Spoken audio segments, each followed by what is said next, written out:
Welcome to The Heart of Health Live. There's a place for modern medicine in your life. Learn to use it correctly by getting your toughest questions answered on today's broadcast. Discover modern medicine's strengths and weaknesses. Lifestyle medicine opens the door to optimum health and healing. How you live and what you eat can profoundly affect mind and body. Learn simple solutions to complex problems. God provides the ultimate healing we all desire. He wants us healthy and happy. We just need to understand His plan for our lives and live accordingly. And now, live from Studio 1A in Chattanooga, Tennessee, here's your Heart of Health host, Dr. James Marcum. Good evening and welcome to Heart of Health Live, and we have a very interesting program for you this evening. We have a surgeon here with us named Dr. Eston Wenger, and I work with him on a daily basis. He's going to answer your questions. You're part of the program on Heart of Health Live. If you have any type of surgical question or you have a friend there that wants to find out something, learn something new, give us a call. Our number is 855-644-3278. You know, each week on Heart of Health, we talk about different aspects, and we want you to send in your questions so we can understand the subject more fuller. And if you think back about 200 years ago, if you didn't put a leech on a patient, you were considered a bad doctor. You know, in the 30s, they used to actually prescribe cigarettes for patients with asthma. And sometimes you wonder what's going to be thought of the medicine as we practice here it is today. Well, one of the greatest inventions that we ever had to help modern medicine deal with acute disease, if you think back, we've had antibiotics. That's been great. Before that, people used to have terrible bacterial infections. But one of the greatest inventions we had in modern medicine was anesthesia. Well, anesthesia was so important because once we developed anesthesia, the field of surgery just exploded. Years ago, if you had a gallbladder problem or a bad appendix or something going on inside, guess what? You know, sometimes the pain from the surgery, if they could even do anything like that, would kill you. So with anesthesia, opened up the world of modern surgery. And that's what we're going to talk to you today about with Eston Wenger. So pick up your phone, give us a call. The call's free. Our phone number is 855-644-3278 on the Heart of Health Live. And we hope you can join us each week, because every week we're going to have a different specialist on. Go to our website with your questions. We'll find someone to come in to answer your questions. And hopefully we'll have some fun with it too, with your questions as you come on live on air. So thank you so much for joining us. We have Dr. Eston Wenger, a board certified surgeon. He's a fellow of the American College of Surgery. He's going to be with us after this break. He's going to answer your questions live, and we're going to cover a lot of great topics. We're going to start with the website questions first, so don't go away. We're going to be right back after this break. Stay with us.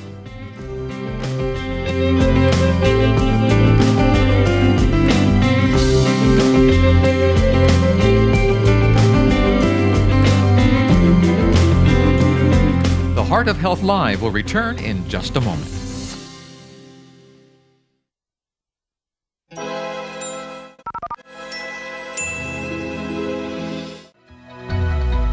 The Ultimate Prescription by cardiologist Dr. James Marcum is taking the nation by storm.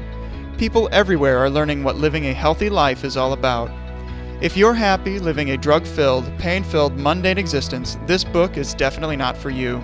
In this book, Dr. Marcum dives into modern medicine's strengths and weaknesses and explains how lifestyle choices can significantly impact your health. To get your copy, visit Barnes & Noble or shop online at Amazon.com. Hello, I'm Dr. Tim Jennings with your Mental Health Minute. Are you pregnant or thinking of becoming pregnant? Do you want to ensure your child will have the healthiest brain possible? Then avoid all alcohol, because as little as 1 glass of wine per week alters brain development and is associated with behavior and emotion problems. Avoid smoking. Children born to mothers who smoked had higher rates of learning and behavior problems and psychotic disorders. Take omega-3 fatty acids. Omega-3s promote healthy brains and higher IQ. And watch out for depression. Untreated depression is associated with delayed fetal growth and altered brain development. However, antidepressants can increase miscarriage rates, contribute to smaller fetal heads, and slow growth in the newborn. If depressed, consider transcranial magnetic stimulation, the only FDA-cleared, drug-free treatment for depression with no risk to the fetus. To be smart requires a healthy brain, so be smart, do right, and make your child bright. To learn more about mental health, visit comeandreason.com. Imagine a classroom with no boundaries. A classroom where reenacting a book is an English class, and repairing a motor is a math lesson. A classroom where caring for horses is biology. This is our classroom. At Bachman Academy, 6th to 12th graders with ADHD, dyslexia, and other language-based learning differences are provided a language-rich, hands-on program of study. With an average of 5 students per teacher, Bachman students receive more attention and have more time to learn while using their own learning strengths. Now, imagine your child in this classroom. To learn more about Bachman Academy, visit our website at www.bachmanacademy.org. Bachman Academy, tapping potential one person at a time.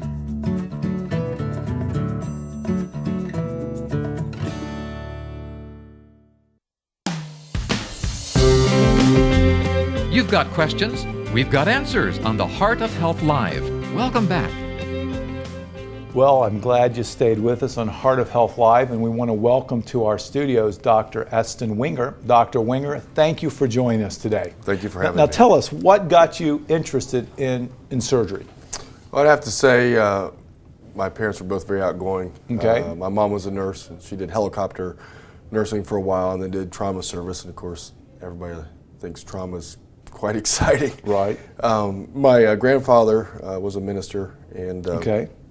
My dad was a builder, so always work around the house and fixing up things, and so being a people person, being around the medical community, wanting to use my hands, at medicine and surgery were a perfect fit. Okay. Now tell me, what kind of training? I know you go to medical school, and beyond that, how many more years do you have to go after that? After medical school, there's 5 more years of surgery training. 5 more years. Now, are you from, where's home for you? Where'd you grow up? Well, it's been Cleveland now for over 5 years, Okay. but I grew up in Dayton, Ohio. Dayton, Ohio. So, and then I know you went to the University of Cincinnati. Was Yes. that where you did medical school Yes. or surgery? Medical school, and then I was up at Wright State for surgery. Okay, so you know all about the rights and all that neat Yes. stuff at Dayton. Well, that's great. So you brought some things that you use every day in surgery. Why don't you just sort of, as people are looking, they might want to know some of the things or technical things that surgeons use. So why don't you show some of us and tell us what they're for and what they do? Well, this one will be right up your alley. Yeah.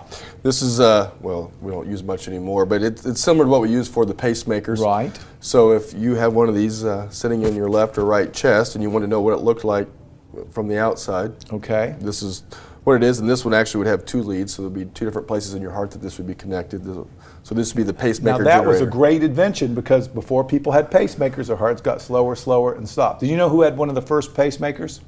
Alfred Hitchcock.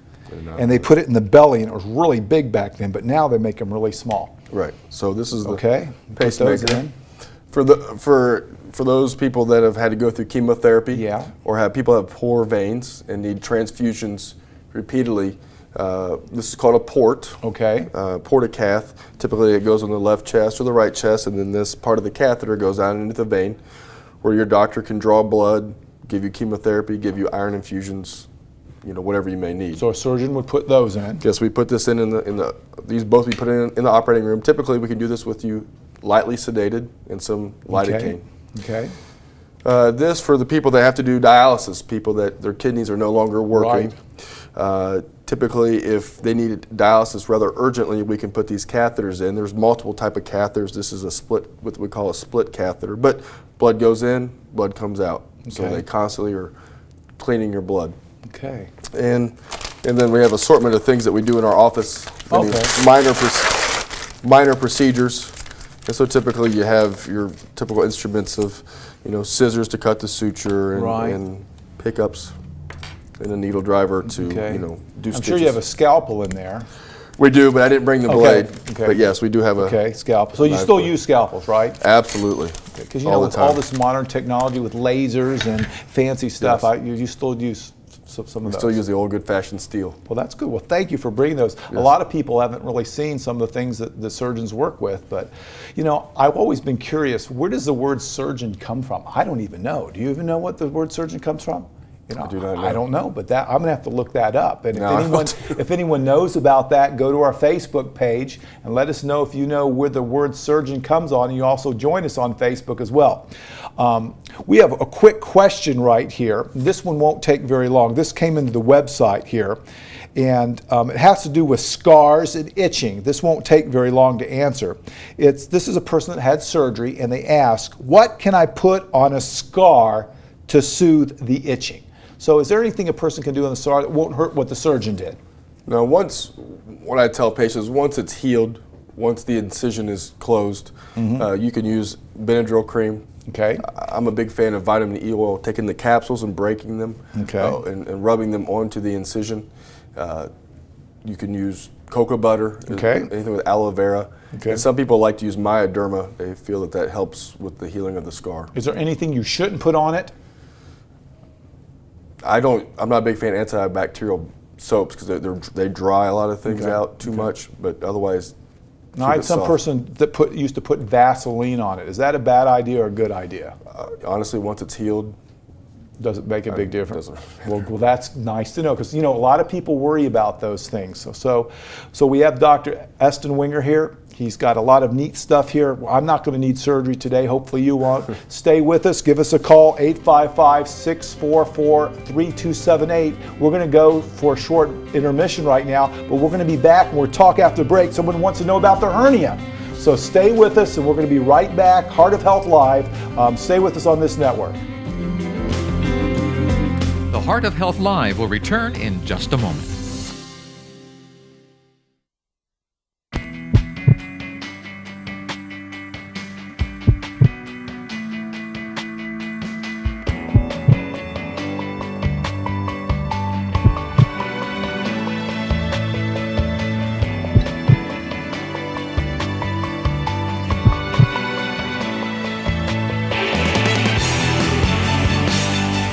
There's a place for modern medicine, but that's not enough. There's a place for lifestyle, but that's not enough.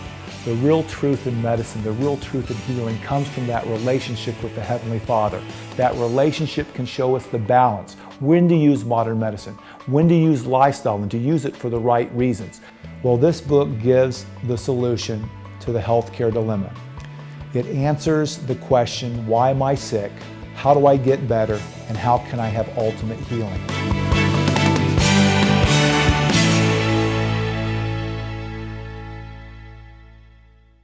I'm Dr. James Marcum, and I talk to patients every day who want to know the truth in healthcare. On our website, heartwiseministries.org, you can have your questions answered. You can read my blog where I talk about interesting and controversial subjects in medicine. You might choose to go to the radio or television sections and learn more about all sorts of health topics. Take the time and go to heartwiseministries.org.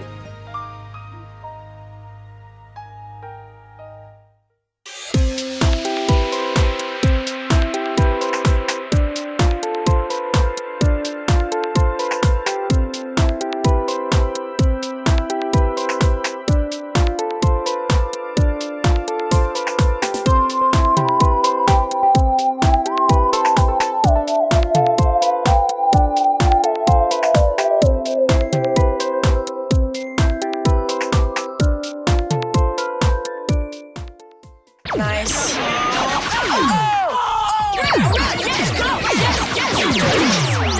No. Come on.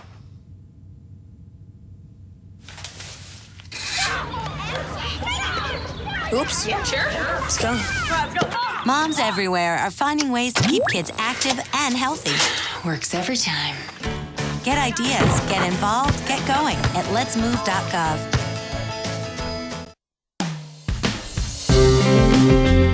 You've got questions, we've got answers on the Heart of Health Live. Welcome back. Welcome back. We're talking about general surgery. We learned last time that after a scar is healed, you can put some vitamin E oil on it, some cocoa butter on it. But once it's healed, it's usually in very, very good shape, the scar. So that's one thing that's nice. And Dr. Wenger said he doesn't really care about the antibacterial soaps because sometimes it dries it out. So if you have a question, we want us to give you a call. Our number is 855-644-3278, and you can be on air live with Dr. Wenger. It's not very often that a general surgeon will come right into you and give you a house call, but he's here with us tonight. We thank you. He's practicing in the Chattanooga, Cleveland area, and he has an office, and if you're in this area and want an appointment, you just look him up on Yahoo or some other computer and you can get his phone number. Dr. Wenger, we have a question that's come into our website, theheartwiseministries.org, and it says this. It says, my doctor says that I need surgery to repair a hernia. So they have a hernia. Can you explain how this procedure is done? So let's just tell people first, what is a hernia? Yes. A hernia typically is a defect typically in the body wall. It could be in your belly, in your groin. Actually, you can get hernias in your back. Oh, whoa. Not a herniated disc, but actual hernia. Okay. Essentially, it's a hole in what we call the fascia, which is the tough membrane around the muscles that holds everything together. So the hole and stuff that holds things in. Exactly. Then what happens after? Why would someone need it to be repaired? Typically, the real medical reason that you would say is you were concerned that if bowel were to get out into the hole and get stuck, Okay.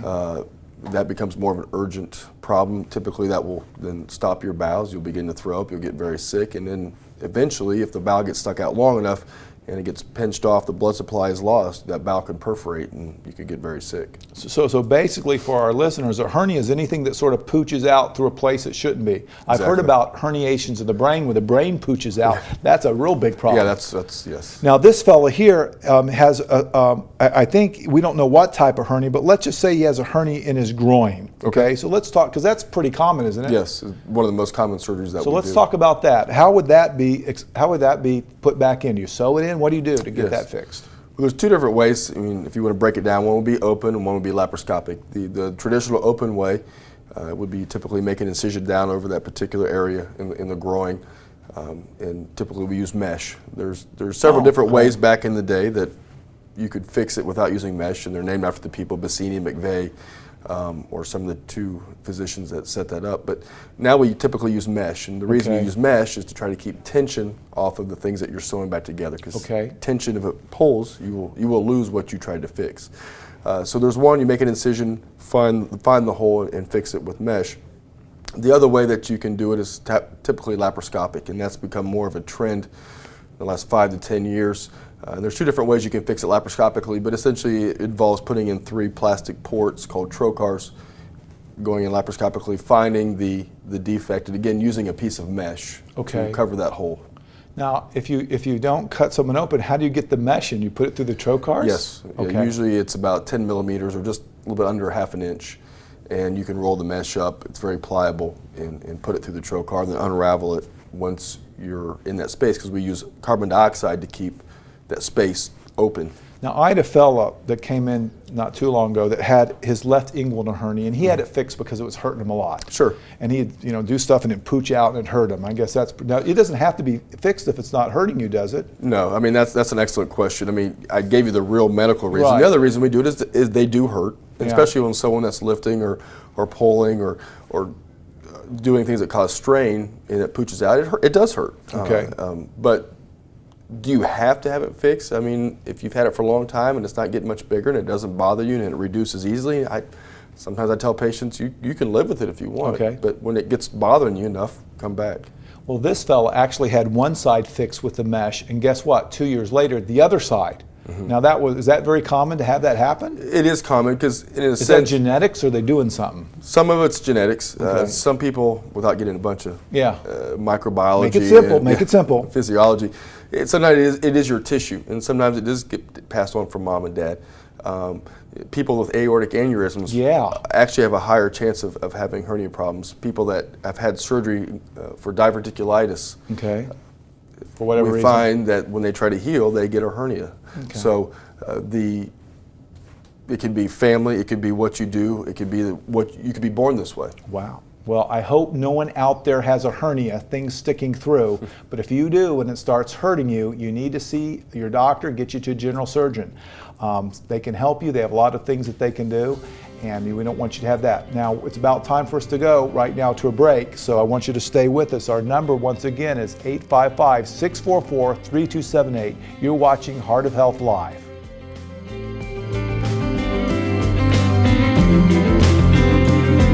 The Heart of Health Live will return in just a moment.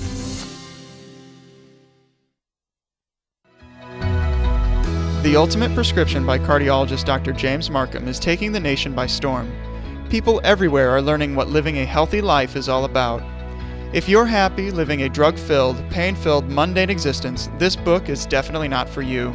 In this book, Dr. Marcum dives into modern medicine's strengths and weaknesses and explains how lifestyle choices can significantly impact your health. To get your copy, visit Barnes & Noble or shop online at Amazon.com.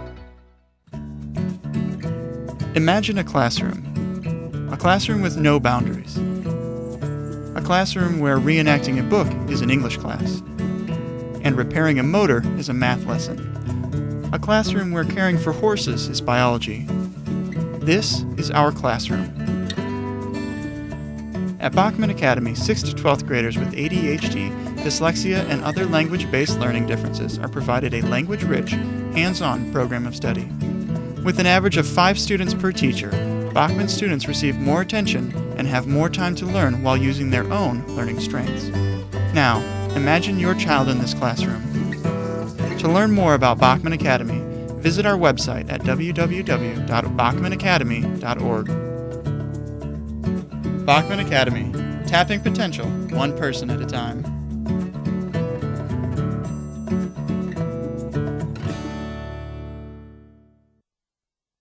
Have you ever heard things about God that didn't make sense? Have you ever thought that science and Scripture cannot be reconciled? Have you heard ideas about God that scare you? Or are you just tired and confused?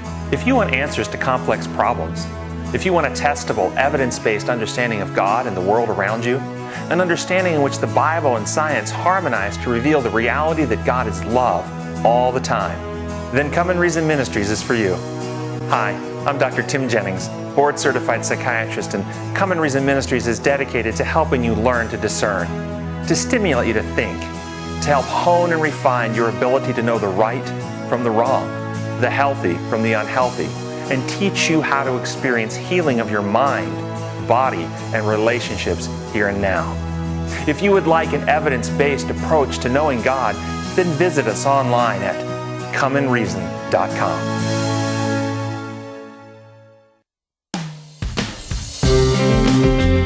You've got questions, we've got answers on the Heart of Health Live.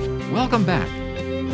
Well, I hope you have some questions out there, so we want to invite you to call in. Don't be bashful. Dr. Wenger's a really nice guy. He's going to answer your questions. There's not a surgical question he can't at least try to answer.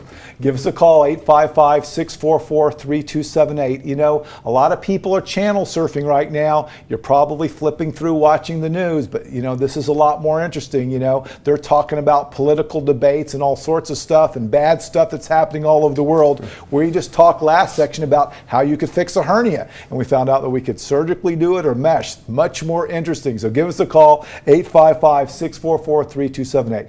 Our next question that's come in from our website has to do with how a person can help themselves before surgery. And this patient writes in, Dr. Wenger, what can I do to be better prepared for any type of surgery, specifically gallbladder surgery? So what can a patient do to make your job easier? Well, one job, typically people with bad gallbladders, usually by the time they see me, they're saying, okay, can we do this yesterday? Right, yeah. But typically if you're waiting to have your surgery done to keep you from having or decrease your amount of attacks, one would be to do a low-fat diet. Okay. If it's fried, if it's greasy, if it's spicy, unless you enjoy having an attack, which most people don't because that's why they're in the office, try to stay away from those things. Try not to eat late at night. Okay. Try not to eat right before you lie down. Again, that kind of goes along with some reflux, but typically people with some gallbladder issues may have reflux. So that's what I would do first. Okay, so let's say they might have some bad habits like smoking or doing drugs or something like that. Would it help them if they quit that before the surgery, or it really doesn't make a difference? Well, I mean, as far as smoking goes, mainly for anesthesia, okay, you like to stop 2 weeks ahead of time. Okay. But again, most of my patients that come in my office that are having problems, they just want to get it done. The surgery's done in less than 2 weeks. So, okay. But it also helps with wound healing. Okay. Now, typically we're doing gallbladders laparoscopically now, so wound healing is not as much of an issue as, say, you're doing a mastectomy, you know, or a big midline incision. but Okay. it doesn't hurt you at all not to. Now, regarding surgery and I guess anesthesia, is there any medicines people should stay away from that's going to hurt the surgery or the ability for you to do well? Or Well, that's a very good question. I mean, a lot of people nowadays, if you see all the commercials out there Yeah. for immunosuppressants, Yeah. especially if you have rheumatoid arthritis, if you have psoriasis, and other autoimmune diseases, lupus per se, steroids. Of course, some Right. people with lung problems are taking steroids, methotrexate, Enbrel. Right. Those kind of medications do not help you heal. do you take them wounds. off of that before the surgery if you can? If you Or- can, you do. Okay. Another thing you could give someone if they're on a lot of steroids is give them vitamin A. Okay, vitamin A. Now here's a big one for me that a lot of people out there take for granted is I want to make sure when I talk to my surgeon that if I'm on a blood thinner, I tell them. Yes, and that's very important. Yeah. Thank you. Can you imagine if they didn't say you're on a blood thinner? Yeah, that could potentially lead to some problems, especially when you're dealing with blood vessels, which we typically are in about any surgery that we do. Coumadin, also known as warfarin, I believe it's also called Jantoven, Plavix, Right. Agrinox, Yeah. kind of get into your specialty. And aspirin. Now, aspirin doesn't bother me so much. After you have Plavix and Agrinox, aspirin's kind of not such a big deal. You know, I had one fellow once that was taking these goodie powders, and he was like just taking them like candy. Yes. And you know, when the surgeon got in there, he sort of had some problems bleeding. Right. Now, how does, like for aspirin, how does that affect the bleeding? I mean, why do they bleed so much? Well, typically aspirin affects your platelets, Okay. and it irreversibly binds to your platelets, and your body makes platelets about every 7 to 9 days. So once it binds to those platelets, there are no more working platelets as your body regenerates more, and so platelets are the first thing to plug the hole in the bleeding vessel. So those are the first line guys. So I guess if you have an emergency surgery and they're on these things, you just have to not have any bleeding. That's correct. That's correct. So you have to be very, Yes. be very careful with, keep the bleeding down. Yes. Well, I hope that answered their question. Well, so gallbladder surgery, we talked about eating a little bit better, if you can quit smoking, doing that. But I think a big one is let your doctor know some of the things that's going on, especially with medicine, so he doesn't get into a situation that he's not happy with. When we come back, we're going to talk a little bit more about gallbladder surgery, because I can remember when I first started practicing, they took gallbladders out much differently than they're doing today, and we're going to talk about that. We want you not to be shy for us, so give us a call at 855-644-3278. We want to hear your questions tonight with Dr. Eston Wenger, or you can go to our website, that's heartwiseministries.org. We want to answer your questions, so give us a call in here. Dr. Wenger is ready to go to answer your questions. We're going to talk a little bit more about gallbladder surgery when we come back from this short break. So stay with us, go to the bathroom if you need to, get a drink of water, or you can sit here and watch this short commercial break by one of our sponsors. We're going to be right back after this short break.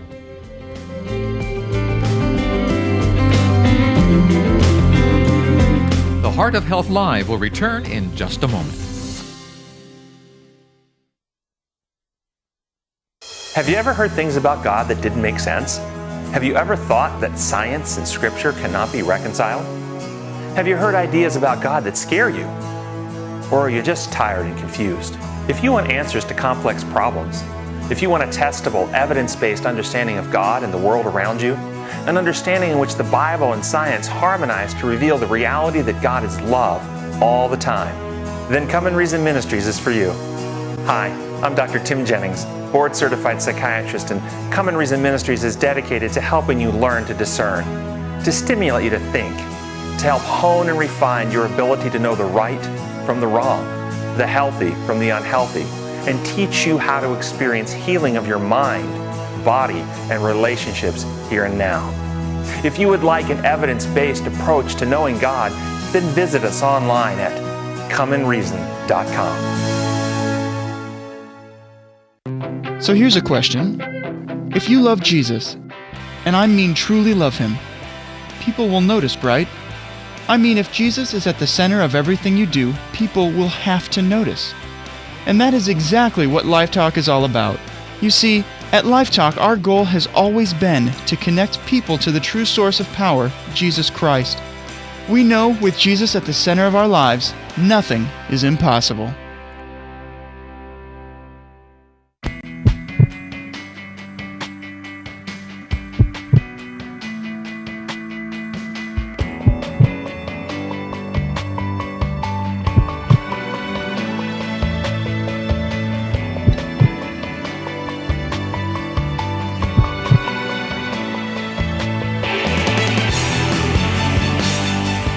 There's a place for modern medicine, but that's not enough. There's a place for lifestyle, but that's not enough. The real truth in medicine, the real truth in healing comes from that relationship with the Heavenly Father. That relationship can show us the balance, when to use modern medicine, when to use lifestyle, and to use it for the right reasons. Well, this book gives the solution to the healthcare dilemma. It answers the question, why am I sick? How do I get better? And how can I have ultimate healing?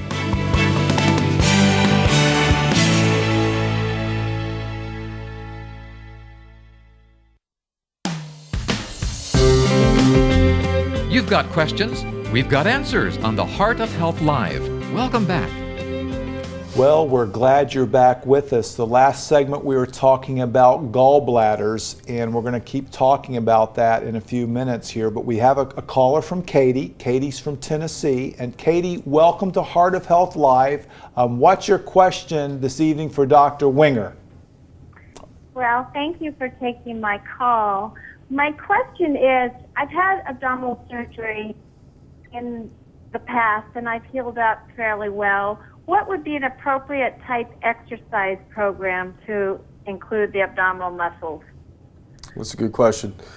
Typically, what I tell patients is before you do any, if you've had typically a midline incision or even a phalansteal, the bikini cut that women get typically for cesareans, typically I say 6 weeks before you do anything that requires a lot of exertion and a lot of bearing down. But I would say just starting to do some basic sit-ups without hurting yourself. I would go until you start feeling some strain and just kind of work your way into it like you would try to do any other type of exercise program. You know, you maybe run a mile, then you run a mile and a half, and then 2 miles. I would do the same thing with your abdomen and then start working in the obliques, doing the side crunches. But I would kind of go until you feel like you've had enough, and then you'll notice as time goes on that this should start strengthening the core. Okay. Katie, what kind of surgery did you have? I had gallbladder surgery. You know, we were just talking about that. That's what I heard. Now, why we got you on, since we're talking about, we're going to put you in on this discussion. What type of surgery? Did you have one that's called a laparoscopic, or did you have an open surgery, if you don't mind talking about it? No, I had an open surgery. Okay. Is that what you call it, I guess? Yes, you have an incision down here below your rib cage. Yes, I do. Okay. Now, did your doctors tell you why he thought that was the best versus the laparoscopic? Well, actually, yes, because I was pregnant at the time.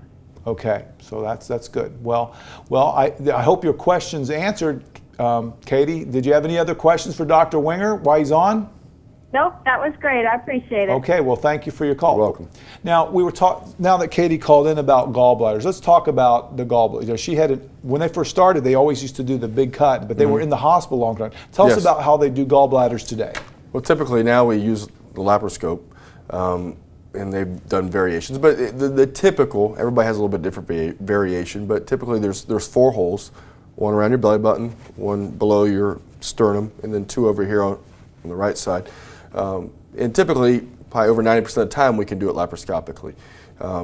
There are times when people have had sick gallbladders and the organs around it are stuck to it.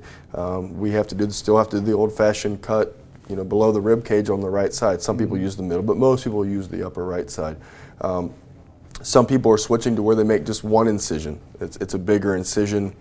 They're trying to do it more for cosmesis. But typically after a year or so, those little holes that we put in, they're very hard to find. Wow. So it's how often how long do they have to stay in the hospital after each type of surgery? Is there variations or? Typically, if you do it laparoscopically, you go home the same day. It's typically an outpatient surgery. Versus if you have an upper, the old-fashioned incision, sometimes it's a day, sometimes it's 2 or 3 days, and it depends on the person's pain tolerance and their overall health condition. Now, a lot of people get their gallbladders out. Do we still put them to sleep for gallbladder surgery? So you still have to be put to sleep for laparoscopic. Yes. Now, how often does a laparoscopic surgery have a complication where you have to do the big surgery? It's rare. Okay. I've had one, and I've done 500, 600, 700. I don't know. You quit. Right. I don't know if you Quit count, counting but, after a while. But the incidence is considered 3 out of 1,000 surgeries. Wow, that's 3 out of 1,000. That's not very bad odds at all. And I remember the people that used to have the big incision. It used to hurt a lot. Right.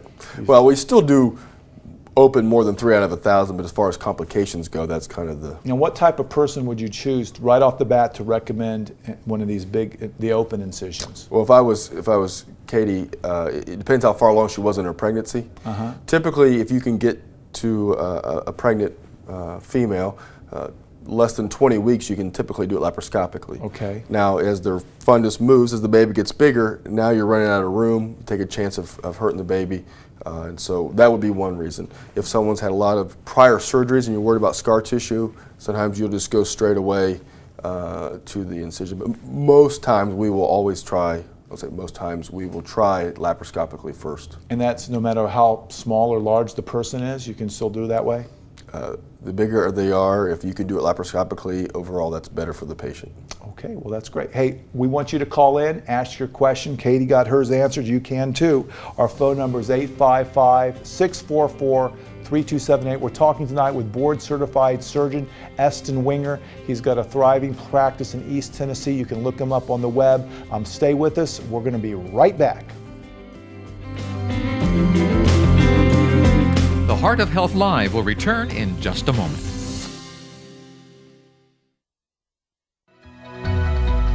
The Ultimate Prescription by cardiologist Dr. James Marcum is taking the nation by storm. People everywhere are learning what living a healthy life is all about.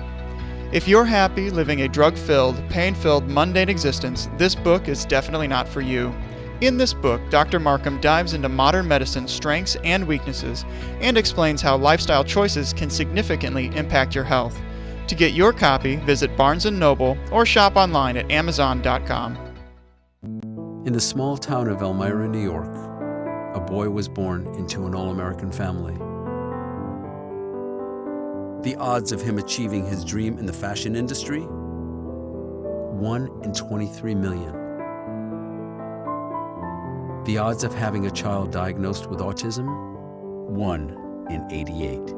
I am Tommy Hilfiger, and my family is affected by autism. Learn more at autismspeaks.org/signs.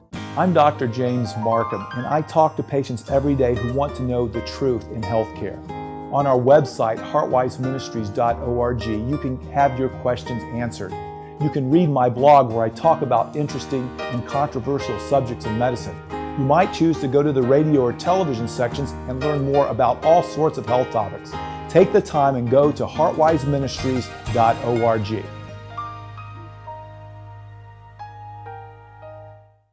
Hello, I'm Dr. Tim Jennings with your Mental Health Minutes. Are you pregnant or thinking of becoming pregnant?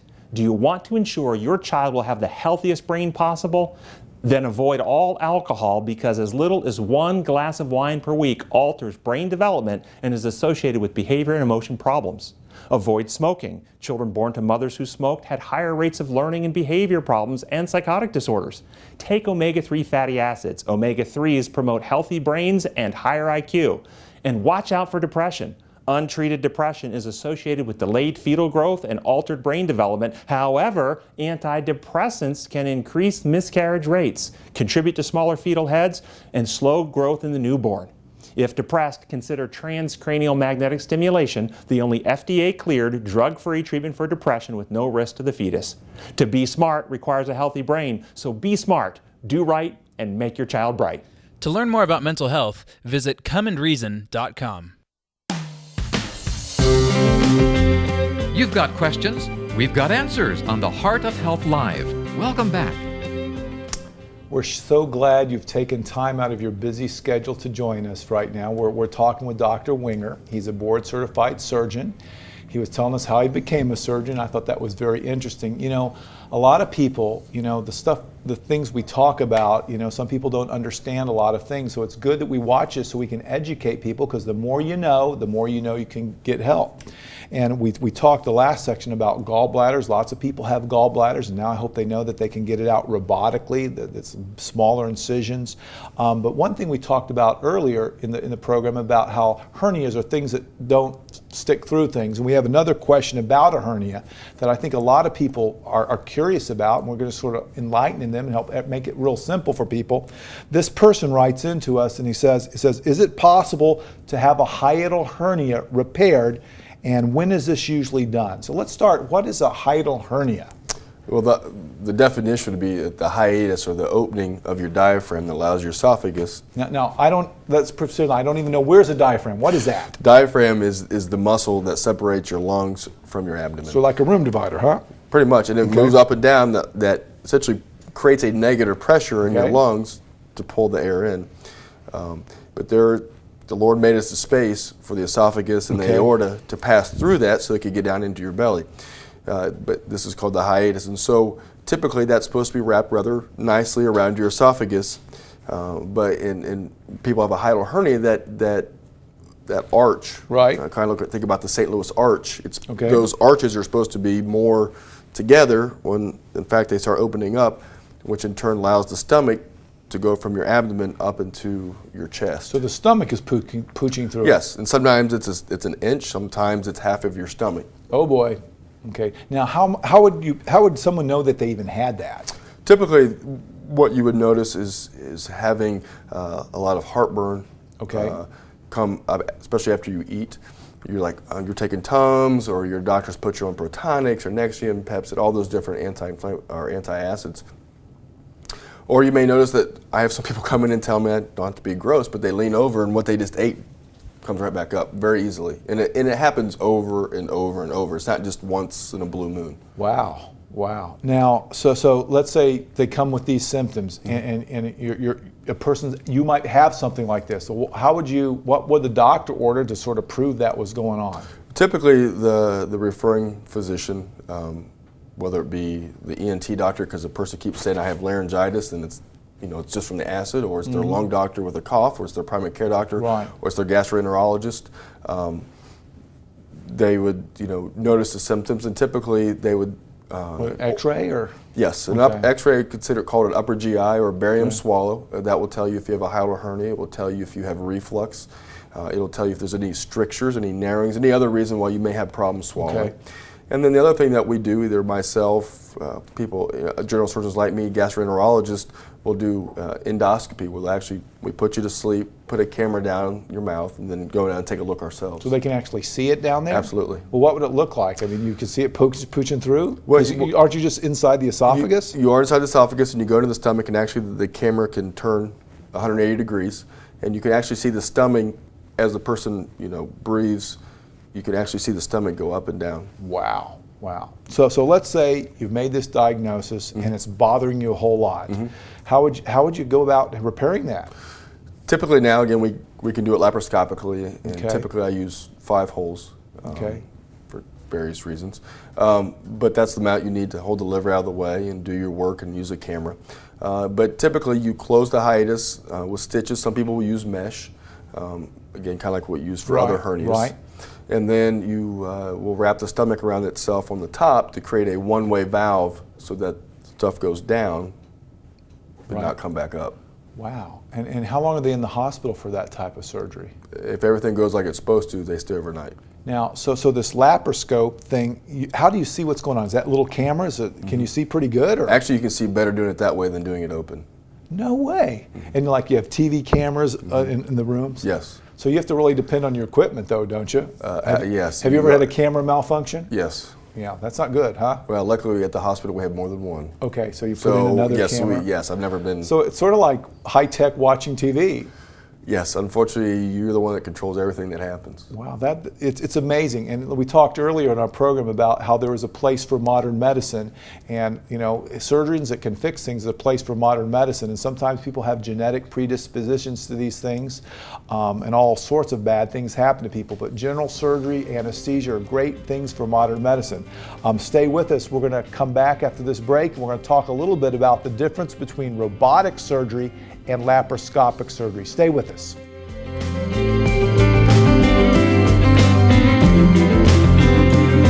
The Heart of Health Live will return in just a moment.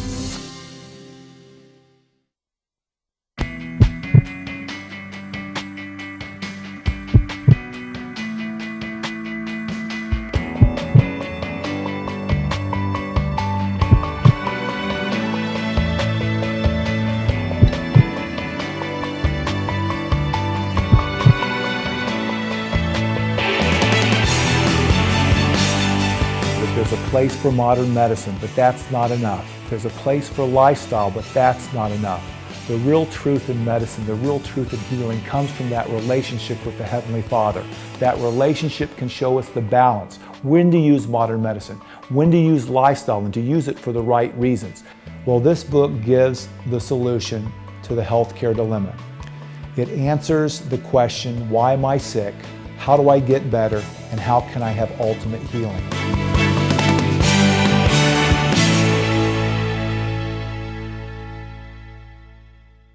Nice.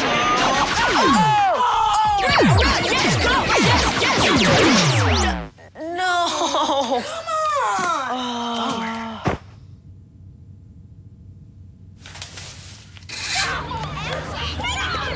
Oops. Yeah, sure. Let's go. Moms everywhere are finding ways to keep kids active and healthy. Works every time. Get ideas, get involved, get going at letsmove.gov. Have you ever heard things about God that didn't make sense? Have you ever thought that science and Scripture cannot be reconciled? Have you heard ideas about God that scare you? Or are you just tired and confused? If you want answers to complex problems, if you want a testable, evidence-based understanding of God and the world around you, an understanding in which the Bible and science harmonize to reveal the reality that God is love all the time, then Come and Reason Ministries is for you. Hi, I'm Dr. Tim Jennings, board-certified psychiatrist, and Come and Reason Ministries is dedicated to helping you learn to discern, to stimulate you to think, to help hone and refine your ability to know the right from the wrong, the healthy from the unhealthy, and teach you how to experience healing of your mind, body, and relationships here and now. If you would like an evidence-based approach to knowing God, then visit us online at comeandreason.com.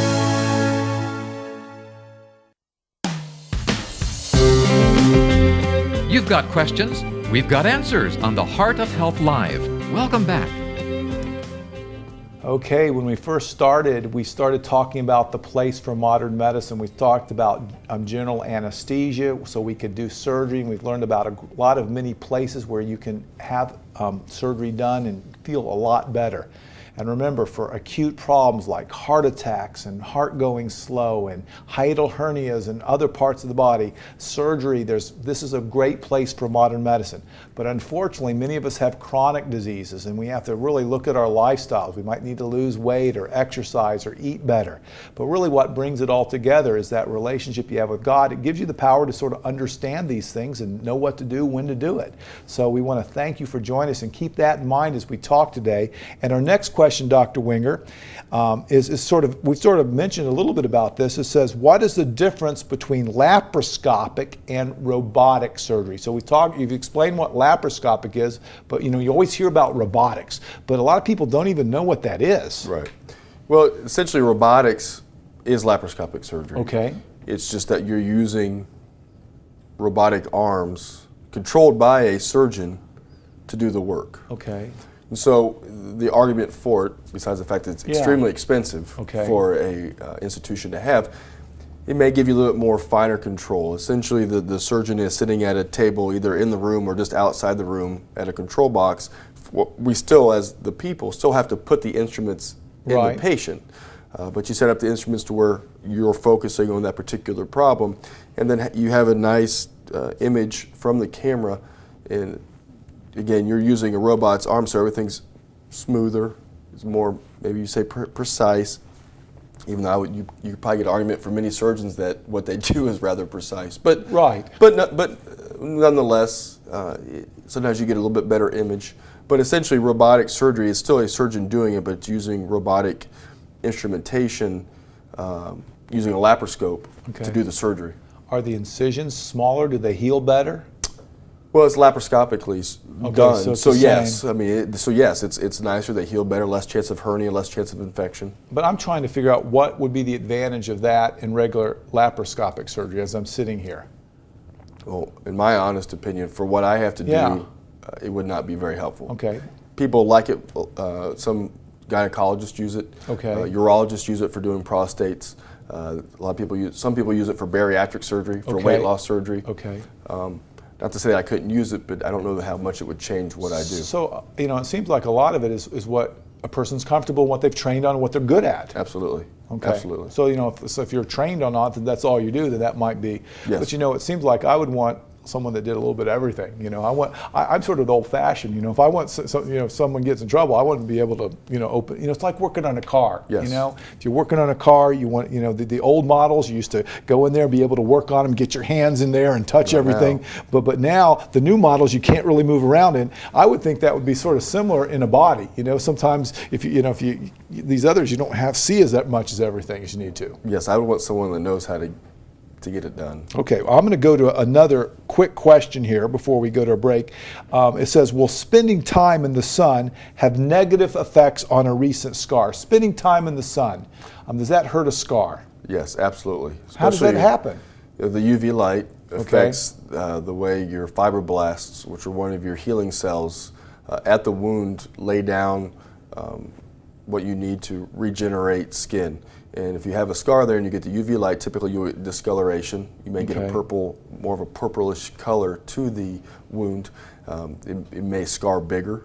Okay. Because again, a scar, and we all have scars, over 6 months, a year, 2 years, 3 years, the scar changes over time. And a lot of times it gets smaller. Sometimes we all have some bigger scars that just don't get better. But the light, the UV, the ultraviolet light does affect our healing poorly. Now, how long would you keep a person out of the sun? Let's say they had a surgery that had a big incision. How long would you say keep out of the sun or the tanning beds or whatever they might be doing? I tell them for a better part of a year.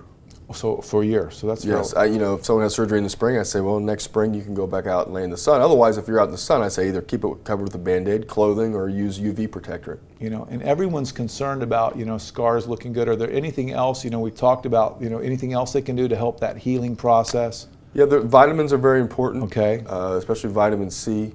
Okay. Zinc. Right. Zinc. Okay. Some people believe in chromium, which is, you don't need much of it. But yes, the vitamin deficiencies can impede your wound healing, especially, like I said, vitamin C. Now, some people have these type of scars called keloid scars. Yes. Is that a genetic thing, or that's something you do that causes it? Sometimes it's genetic. Some people of colored races have increased chance of having keloids. And you have a scar versus a hypertrophic scar, which is just extra growth tissue, versus a keloid, which is increased growth of tissue outside of where you actually cut. Okay, well, we're going to stop right here. And our next question after a break has to do about surgery on arteries, something very interesting. So stay with us. We're going to talk about surgery on the carotid arteries in your neck. We're going to be right back.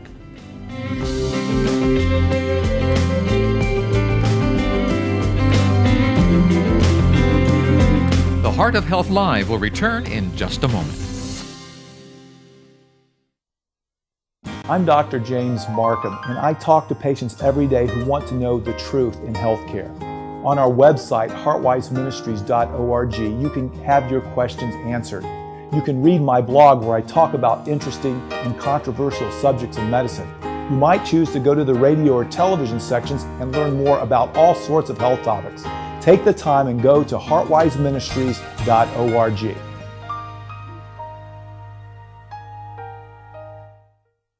So here's a question. If you love Jesus, and I mean truly love Him, people will notice, right? I mean, if Jesus is at the center of everything you do, people will have to notice.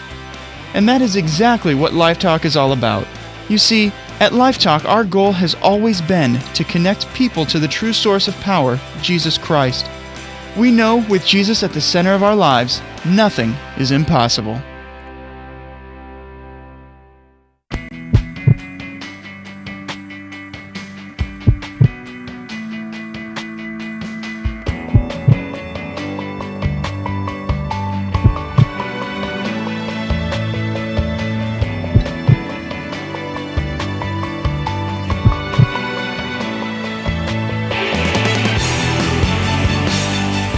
There's a place for modern medicine, but that's not enough. There's a place for lifestyle, but that's not enough.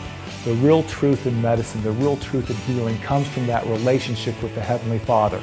That relationship can show us the balance, when to use modern medicine, when to use lifestyle, and to use it for the right reasons. Well, this book gives the solution to the healthcare dilemma. It answers the question, why am I sick? How do I get better? And how can I have ultimate healing?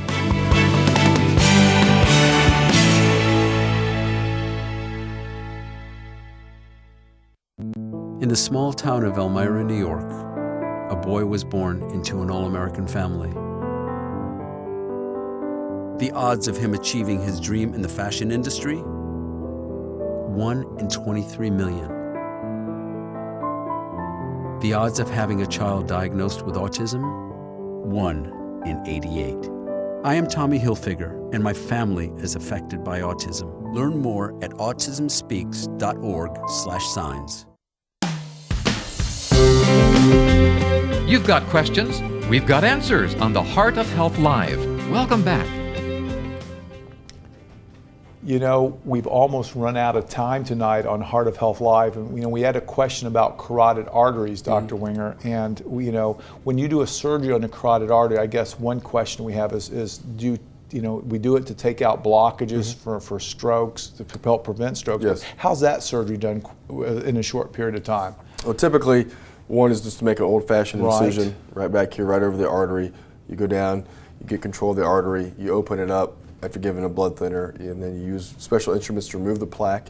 And then sometimes we put a little patch over it using bovine pericardium. So this is one where we actually take the plaque out. That's correct. You know, in bypass surgery, we don't take the blockages out. Right, you just go around it. We wish we could. Yes, exactly. Yeah, we wish we could, but we don't do it. So lots of people might need that, especially if they're having symptoms of stroke or if they've had a stroke. Correct. So we won't talk a lot. Now, in our last minute here, I know that occasionally you might want to tell the world something. You might have something on your heart that you want to give to the world.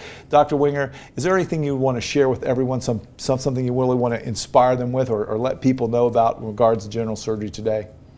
If not, it's okay too. Well, no, I mean, I think it's a great field, and I love interacting with the patients. And by all means, if you have questions, go talk to your general surgeon. I'll be happy to talk to you. People make it fun. And, yeah, and I know the world of medicine is changing very quickly, but you know, it's about relationships. You know, being able to talk and learn and find out things. And I hope they've learned something from what we've talked about. And you know, Dr. Wenger is going to be back with us again. So you know, you can go to our website. That's heartwiseministries.org. Leave your questions, and I'll compile them. And next time Dr. Wenger is back, we're going to continue to asking those. And if you happen to live in the East Tennessee area, need a general surgeon, Dr. Wenger has an office, and you probably don't know that phone number. You probably don't want to give it out on the air, but they can look you up on the internet, right? That's fine, yes. Look him up on the internet, and he'd be happy to see you and talk to you about these issues. And it's all about communications. And also, we want to thank you for taking the time out. I know you could have been watching the nightly news with somebody, but thank you for joining us, and we want you not to feel bashful. Give us a call in. Check us out at our website, heartwiseministries.org, where there's a place for modern medicine, there's a place for lifestyle, but it's that ultimate relationship with the Heavenly Father that leads to healing. Thanks for joining us.